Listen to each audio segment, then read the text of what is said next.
SummerSlam is now officially in the books, and whilst the show mainly delivered in terms of shocking moments, such as Kevin Owens and Randy Orton returning, the show featured its fair share of botches and blunders, from celebrities missing their cues to one of the worst moonsaults ever seen on WWE television. It was a show where not everything went to plan. Join us now as WrestleMania looks at 15 moments that were not supposed to happen at SummerSlam 2026.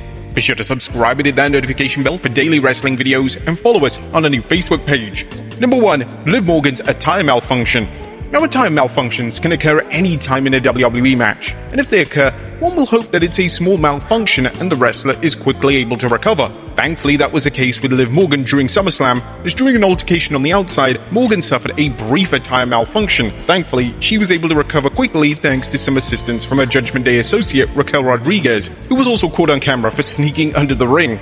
Number 2. WWE can't spell. Don't get us wrong, we get a fair share of mistakes and spelling mistakes in these videos, and don't worry, I always know because you call everything out. But WWE is a billion-dollar company, yet during SummerSlam, they made so many simple errors. These errors range from incorrectly labeling CM Punk versus Cody Rhodes as a street fight on the ringside chair, to correctly spelling commercial during the PLE itself. It's kind of no excuse for these errors on a big stage like this. Number 3. Exposing the crowd. It's been well documented that WWE has been struggling to sell tickets for SummerSlam this year. WWE sold under 40,000 tickets for both nights this year, and this is a major drop from last year's figures, and WWE must be extremely disappointed with these overall figures. And naturally, this meant that the stadium was almost half empty for both nights, and WWE had to be extremely careful with how they shot the show, as they didn't want to expose the empty seats. The empty seats were seen at certain points of the show, yet WWE did a moderately decent job in hiding their poor attendance. However, there were points in the PLE where the empty seats would ultimately be exposed when fans in attendance took to their social medias to share photos of the crowd, and it made WWE look terrible. Even at one point when WWE was having an advertisement for their LJN series, the camera was in an awkward position and you could see the topping in the back. Obviously, somebody got the memo right there and then to pan away from it, as they panned away just after that. And while SummerSlam isn't WrestleMania, it's still one of their biggest PLEs of the year. There's no excuse for barely being able to fill half a stadium at this stage. Number 4. Brie Bella gets injured. Brie Bella's shoulder injury at WWE SummerSlam highlights why greater care needs to be taken to protect wrestlers during matches. Bella was competing alongside Nikki Bella and Paige against Fatal Influence when she appeared to hurt her right shoulder. The moment seemed to have occurred when Brie was near the steel steps, and after that she was visibly holding her shoulder during and after the match. And following the event, Triple H confirmed that Bella had received treatment before being taken to hospital for scans. And Nikki also mentioned her sister was in significant pain. Obviously, injuries can happen unexpectedly in pro wrestling at any time, and it probably wasn't through the fault of any wrestler in particular, but it does highlight the risk in any match. Number 5. NWE. And Nick Aldis is of course former NWA World Champion. For whatever reason, the WWE commentator Michael Cole had grave difficulty announcing the phrase NWA. Cole would say NWE during his commentary for Aldis versus Gunther, and this is definitely a slip of the tongue that would have landed Cole in hot water in the old era WWE. You can just imagine it now, Vince screaming down the headset as Cole is trying to rectify the mistake. Number 6. The worst moonsault ever. As CM Punk was feeling overly ambitious during his WWE title showdown versus Cody Rhodes during night 1, Punk would deliver a moonsault, and he completely botched it. Punk was supposed to land the move cleanly and safely, yet Punk landed it right in a heap. It's unclear what went wrong with the move, yet it led to an incredibly awkward moment, as Rhodes clearly wasn't sure what to do, as he didn't get hit at all. In fact, the only person who did get hit was John Cena.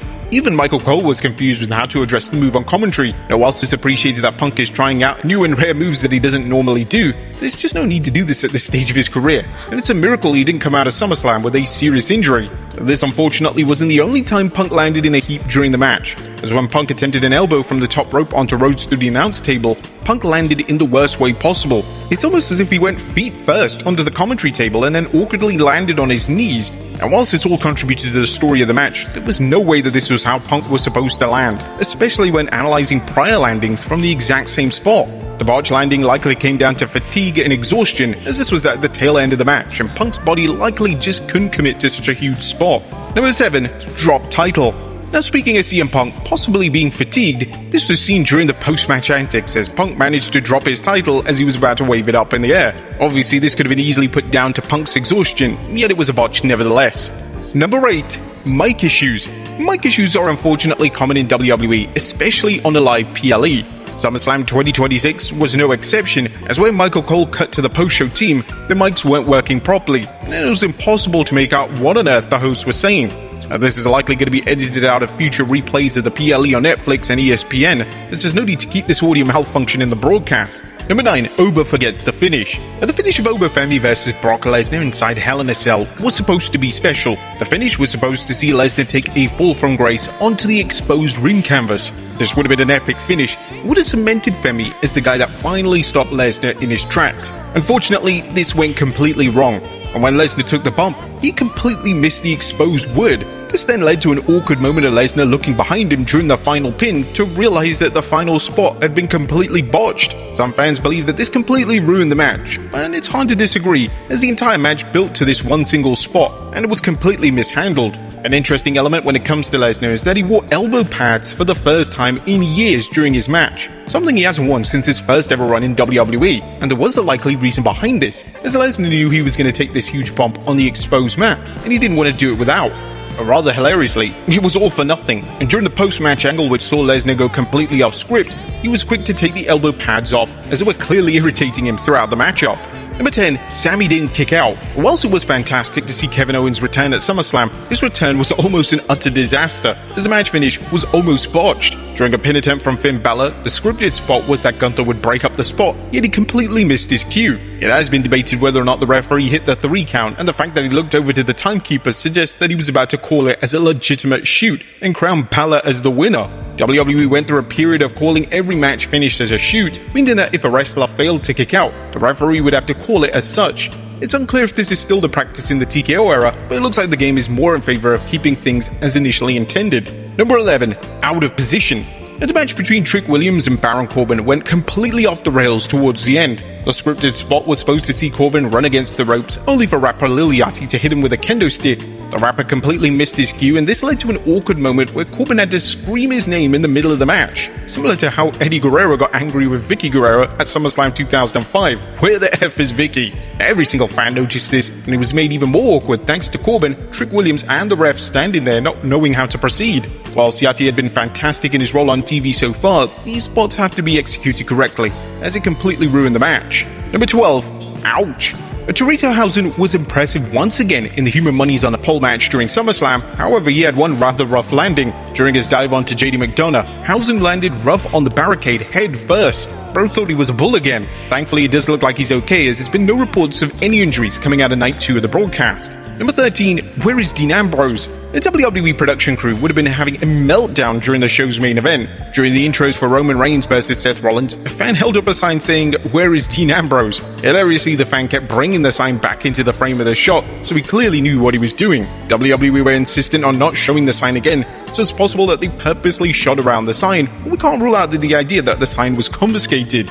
Number 14. No rules? Believe it or not, Seth Rollins vs Roman Reigns at SummerSlam was not a DQ match. However, from watching the match, it looked like more of a street fight. At multiple points in the match should have been brought to a close, as at one point both men completely ignored the 10 count, and for whatever reason, the referee just stopped counting. There was even a point where Rollins should have been DQ'd with hitting Reigns with one of those security poles. Weirdly, in a spot later in the match, the referee would then begin to count again, so this was just poor scripting and management from whomever put the main event match together. And if that wasn't bad enough, DQs should have been called throughout the match, as weapon shots were involved in the match, and even Michael Cole on commentary struggled to explain why this wasn't a DQ. Obviously, this isn't the first time that this has happened during a Reigns main event match, as the exact same thing occurred at WrestleMania this year. This looks to be a new precedent for Reigns' main event matches, where the rules are just thrown straight out of the window. This is fine in theory and could definitely add to Reigns' established character, yet this needs to be translated to the audience, as it's just coming across as WWE not caring about the rules of the match. They just want fans to accept it and move on.